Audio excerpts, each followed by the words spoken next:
Another example is provided by chemist Niels Harrit of the University of Copenhagen, whose paper on nanothermite in the World Trade Center dust will be discussed in Chapter 4. When he was asked how he became involved with these issues, he replied, "It all started when I saw the collapse of Building 7, the third skyscraper. It collapsed 7 hours after the Twin Towers, and there were only 2 airplanes. When you see a 47-story building, 186 meters tall, collapse in 6.5 seconds, and you are a scientist, you think, 'What?' I had to watch it again and again. I hit the button 10 times and my jaw dropped lower and lower. Firstly, I had never heard of that building before, and there was no visible reason why it should collapse in that way, straight down, in 6.5 seconds. I have had no rest since that day."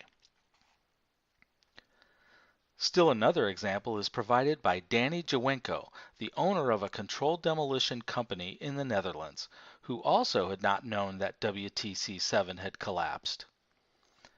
Upon being asked in 2006 to comment on a video of this collapse without being told what it was, he immediately said that it was obviously a controlled demolition.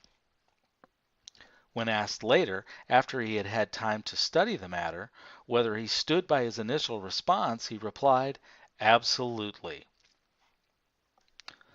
When Jawenko and others declare that WTC-7 was obviously brought down with explosives, they base this conclusion not merely on the fact that prior to 9/11 no steel-framed high-rise had ever collapsed from any cause other than controlled demolition. They also base it on the fact that, as mentioned above, the collapse of WTC-7 has many features in common with collapses produced by the type of controlled demolition known as implosion. To enumerate 7 of the most obvious features of this similarity: 1. The collapse of WTC-7 started from the bottom. 2.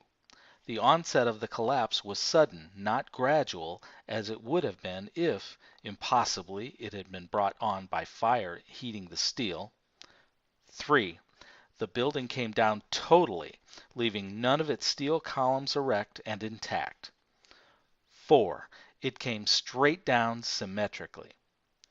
5. It came down in free fall, or very close to it, suggesting that the steel columns supporting the building had been removed. 6. Much of the building's concrete was pulverized into tiny particles, resulting in a huge dust cloud. And 7. Most of the debris ended up in a relatively small, compact pile. These similarities are emphasized in a video called "This is an Orange."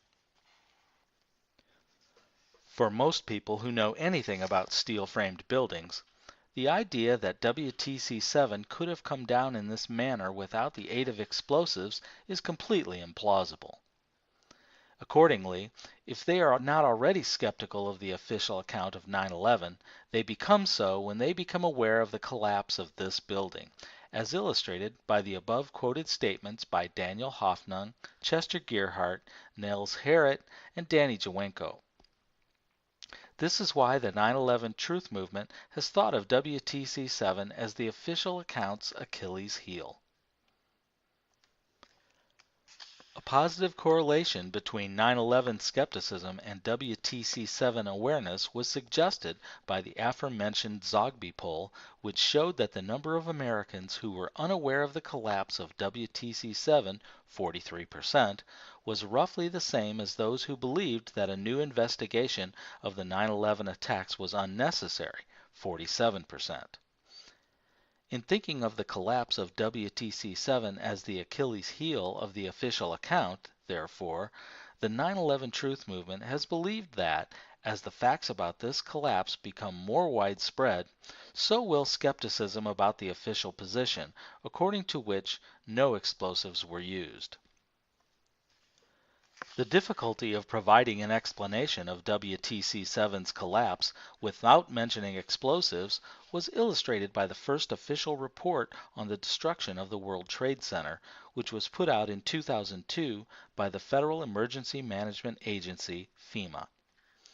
As a federal agency, and hence an agency of the Bush-Cheney administration, FEMA had to provide an explanation that did not involve the use of explosives. It was unable, however, to find a plausible explanation of this type. The solution settled on by the authors of the FEMA report was to provide a possible explanation and then to distance themselves from it. That is, they first provided an imaginative scenario in which burning debris from the collapse of WTC-1, the North Tower, might have produced, by igniting the diesel fuel on the premises, which contained massive potential energy, a raging inferno in WTC-7 that, after burning for 7 hours, brought the building down.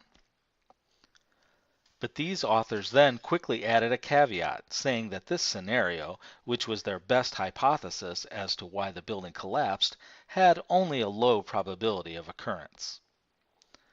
This admission of defeat increased the conviction within the 9/11 truth movement that the collapse of WTC-7 was indeed the official story's Achilles heel, the part of the official story that, by being most vulnerable to critique, could be used to bring down the whole body of lies.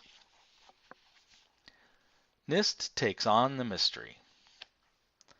By the time the FEMA report appeared, in any case, the assignment of coming up with a definitive explanation of the collapse of the Twin Towers and WTC-7 had been given to the National Institute of Standards and Technology, which will henceforth be referred to simply as NIST. A plan for its study of WTC Buildings 1 and 2, the Twin Towers, and WTC Building 7 was formulated by NIST between October 2001 and August 2002. NIST then filed progress reports on its WTC investigation in December 2002 and May 2003. In June 2004, it published an interim report on WTC-7. But after that report appeared, according to an account given by NIST in 2006, the NIST investigation team stopped working on WTC-7 and was assigned full-time through the fall of 2005 to complete the investigation of the WTC towers. With the release and dissemination of the report on the WTC towers in October 2005, the investigation of the WTC-7 collapse resumed. In April 2005, however, NIST released another preliminary report on WTC-7.